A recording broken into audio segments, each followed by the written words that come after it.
मैंने अपने जीवन के 15 साल ट्रक ड्राइवर के काम में गुजारा है और इन 15 सालों में मेरे साथ छोटी बड़ी काफ़ी सारी घटना घटी है। मगर उन घटनाओं में से एक घटना ऐसी थी जिसकी वजह से मुझे ट्रक ड्राइवर का काम छोड़ना पड़ा और उस घटना को आज भी याद करके मेरे रातों के नींद उड़ जाते हैं। दरअसल हुआ कुछ यूँ था कि 2 दिनों से लगातार ट्रक चलाने के बाद मैंने ट्रक को स्टैंड पर लगाया और मालिक को चाबी देने के लिए उनके घर गया तो ट्रक के चाबी लेते वक्त मालिक मुझसे कहा, दीपक कल तुम्हें ट्रक लेके कोलकाता जाना होगा। वह क्या है ना, मेरा एक दोस्त कोलकाता शिफ्ट हो रहा है तो उसके घर का सारा सामान लेकर तुम्हें जाना होगा। इस पे मैंने मालिक से कहा, ठीक है, पर कल सुबह नहीं, कल शाम को निकलूँगा क्योंकि सुबह मुझे कुछ ज़रूरी काम है। इतना बोलकर मैं अपने घर चला आया। मैं इस बार सोचकर मालिक के पास गया था कि मैं 2-3 दिनों के लिए छुट्टी लूँगा, लेकिन मेरी छुट्टी मांगने से पहले ही मालिक ने मुझे दूसरा काम बता दिया। खैर, मैं कुछ भी कर भी नहीं सकता था, मगर मालिक की बात तो माननी ही पड़ेगी। जिसके बाद अगले दिन ठीक शाम के 5 बजे मैं मालिक के घर गया और वहां से ट्रक लेकर मालिक के बताए जगह पर ट्रक लोड करवाने पहुंचा। तो घर का सारा सामान होने के कारण ट्रक का लोड करवाते करवाते 2 घंटे लग गए।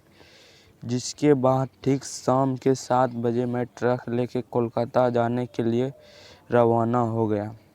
ठंड का मौसम होने के कारण शाम के 7 बजे ही रात के 10 बजे की तरह मालूम पड़ रहा था। हमारे यहाँ से कोलकाता करीब 350 किलोमीटर दूर है, तो मुझे वहाँ पहुँचने में करीब 5 घंटे का समय लगेगा और ये 5 घंटे मैं अकेले ही तय करने वाला हूँ। असल में मेरे साथ पहले वाला खलासी से मालिक की 1 महीने पहले कुछ अनबन हो गई थी, जिस कारण खलासी ने 1 महीना पहले ही काम छोड़ दिया और तब से हमें कोई नया खलासी मिल रहा नहीं है, जिस वजह से मैं अकेले ही ट्रक लेकर जाया करता हूँ। खैर, ट्रक चलाते चलाते 2 घंटे कब बीत गए मुझे पता ही नहीं चला, लेकिन अब रात के असर मुझे साफ साफ रास्ते पर दिखने लगा था, क्योंकि अब रास्ते पर गाड़ियों का काफिला काफ़ी कम हो गया था, जिस वजह से कोहरे ने रास्ते के चारों तरफ से घेर लिया था। वो भी इतना घना कोहरा था कि मुझे ज़्यादा दूर तक भी कुछ साफ साफ दिखाई नहीं पड़ रहा था। अंधेरा तो पूरे रास्ते पर इस कदर फैला हुआ था कि मेरे हेडलाइट की रोशनी भी उस अंधेरे के सामने कम पड़ रहे थे। कुछ दूर इसी तरह आगे बढ़ने के बाद मैंने जब अपनी घड़ी में वक्त देखा तो रात के 9:30 बज रहे थे। काफ़ी देर से कुछ ना खाने के कारण अब मुझे काफ़ी तेज़ भूख भी लगने लगी थी।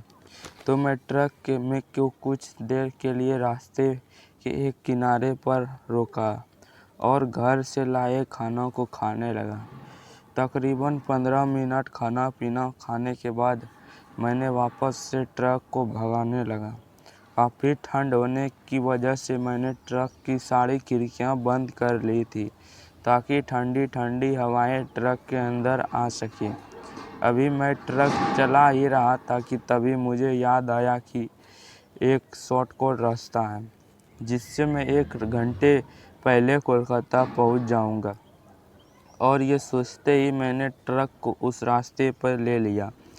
तो उस रास्ते पर ट्रक को लेते ही मैंने देखा कि वह रास्ता दोनों तरफ से जंगल से घिरा हुआ था और उस रास्ते पर पहले वाले रास्ते से ज़्यादा अंधेरा फैला हुआ है। जंगली रास्ता होने के कारण रास्ता काफ़ी टूटा फूटा सा था। अभी मैं आगे बढ़ ही रहा था कि तभी मेरी ट्रक की टायर गड्ढे में पड़कर उछला। तो ट्रक उछलते ही मुझे एक आवाज़ आई, अरे ट्रक ध्यान से चला वरना पीछे रखा सारा सामान टूट जाएगा। उस आवाज़ को सुनकर मैं एकदम से चौंक गया कि भला ये आवाज़ अभी तो आई कहाँ से। ट्रक में तो मैं अकेले हूँ और मेरे अलावा और कोई भी नहीं है। लेकिन फिर भी मैं अपनी अगल-बगल अच्छी तरह से देखा तो ट्रक में मेरे अलावा और कोई भी नहीं था।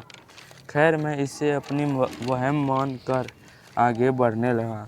करीब 10 मिनट इसी तरह से ट्रक चलाने के बाद अचानक ही मेरे नाक में बीड़ी जलने की सुगंध आने लगी। मगर ये कैसे हो सकता है? मैंने तो सारी खिड़कियां बंद कर रखे थे, तो बाहर से किसी भी तरह की गंध अंदर नहीं आ सकती और अंदर में मैं भी अकेला ही हूँ, तो बीड़ी जलने की गंध आ कहाँ से रही है? ये रहते रहते बीड़ी जलने की गंध ट्रक के केबिन में इतनी फैल गई कि मुझे सांस लेने में भी दिक्कत महसूस होने लगी। तभी मैं अपने तरफ वाली खिड़की को खोलने का सोच रहा ही था कि तभी मैंने जो देखा वो उसे देखकर मेरे होश उड़ गए, क्योंकि मैंने देखा कि बगल वाली सीट की खिड़की अपने ही आप खुल रही है, मानो कि अदृश्य ने उस खिड़की को अपने हाथों से खोल रही हो। यह देखकर मैं काफ़ी डर गया। अभी मेरा ध्यान उस खिड़की की तरफ ही था कि तभी एक बार फिर मेरी ट्रक का टायर गड्ढे पे पड़ा। तो इस बार मुझे ऐसा महसूस हुआ जैसे किसी ने पीछे से मुझे मेरे गाल पर थप्पड़ जड़ दिया और तभी पीछे से आवाज़ आई, तब से बोल रहा हूँ ट्रक ठीक से चला, नहीं देता क्या? इस आवाज़ को दोबारा सुनकर और अपनी गाल पर चाटा खाकर मैं समझ गया था कि मेरा वहम नहीं है और दाल में कुछ काला है। कि तभी मैं एक बार अपनी निगाहें पीछे घुमाकर देखा तो मेरे देखकर हाथ पैर कांपने लगे और मेरा सर घूमने लगा, क्योंकि ठीक मेरे पीछे एक बुजुर्ग आदमी बैठा हुआ था जिसकी शक्ल मौत से भी ज़्यादा डरावनी थी और उस आदमी के आँखों की पुतलियाँ भी नहीं थी। यह देखकर मैं समझ गया था कि ये कोई इंसान नहीं बल्कि भूत है और अब मैं काफ़ी बड़ी मुसीबत में फंस चुका हूँ। मुझे समझ नहीं आ रहा था कि मैं करूँ तो करूँ क्या। फिर भी मैं किसी तरह हिम्मत जुटा के आगे बढ़ता रहा। डर के मारे मेरे हाथ पैर ज़ोर ज़ोर से काँप रहे थे, लेकिन फिर भी मैं काफ़ी संभल कर ट्रक चला रहा था कि तभी मुझे कुछ ही दूरी पर रास्ते की एक किनारे पर बैठा हुआ दिखा। आदमी को देखकर मैंने मन ही मन में कहा, अब बचने का बस एक ही उपाय है कि मैं ट्रक से उस आदमी के करीब रोककर भागता हूँ। उस आदमी के पास चला जाऊँगा तो शायद बच जाऊँगा। और ऐसा ही हुआ। मैंने ट्रक को ठीक उस आदमी के करीब रोका और ट्रक से कूदकर भागता हुआ उस आदमी के पास गया तो मुझे इतना डरा हुआ देख उस आदमी ने कहा, क्या हुआ भाई साहब, आप इतना कांप क्यों रहे हैं? इस पर मैंने अपने पूरी आपबीती उस आदमी को बताई तो मेरे पूरी बात सुनने के बाद उस आदमी ने कहा, दरअसल जो सामान आप अपने ट्रक पर लाद कर ले जा रहे हैं ना, वो सारा सामान इसी का है, क्योंकि आज से 1 महीने पहले उस घर में, यानी कि जिस घर से आप सामान लोड करके ले जा रहे हैं, उस घर में एक बूढ़ा बाप, बेटा और बहू रहा करते थे। ना जाने क्यों बेटा और बाप में जमती नहीं थी, जिस कारण आए दिन उसके घर में एक कलेश होते रहता था। फिर एक दिन ना जाने बेटा और बहू अपने बूढ़े पिता को छोड़ के चले गए, जिस पे वो बूढ़ा बाप काफ़ी सदमे में रहने लगा और आखिरकार एक दिन बूढ़े बाप ने उसी घर में खुदकुशी कर ली। यह खबर पाते ही बेटा घर आया और अपने बाप की अंतिम संस्कार करके उस घर का सारा सामान नए घर में ट्रांसफ़र कराने के लिए आपका ट्रक लिया। उस आदमी की ये बात सुनकर मेरे सहम में एक सवाल ने दस्तक दी कि आखिर इस आदमी को इतना सब कैसे पता?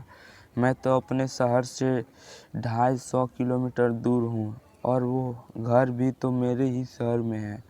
इस सवाल को मैं ज़्यादा देर अपने सहन में रख नहीं सका, जिस पर मैंने उस आदमी से पूछते हुए कहा, लेकिन इतना सब आपको कैसे पता? मेरी ये पूछते ही उस आदमी ने कहा, जो जवाब दिया उस जवाब को सुनकर मेरा कांपता शरीर और ज़ोर-ज़ोर से कांपने लगा, क्योंकि उस आदमी का मैं भी एक भूत ही हूँ। 1 साल आगे इसी तरह इस रोड पर ट्रक के चपेट में आके मर गया था। इतना बोलते ही उस आदमी का पूरा शरीर एकदम से बदलने लगा और देखते ही देखते उसका पूरा शरीर उजड़ा हुआ नज़र आने लगा। तब मैं समझ गया था कि नहीं बच पाऊँगा। फिर भी मैं हिम्मत जुटाकर वहाँ से भागा और भागते-भागते सीधा एक बस्ती में चला गया और पूरी रात उस बस्ती में गुजारने के बाद सुबह ही अपने ट्रक के पास लौटा। दोस्तों, ये कहानी बस इतना ही। मैं आपका दीपक जल्दी ही मिलूँगा एक नई कहानी में। तब तक के लिए बाय। वीडियो अच्छा लगे तो लाइक करें और ज़्यादा और सुनना चाहते हैं ऐसी कहानी सब्सक्राइब ज़रूर करें।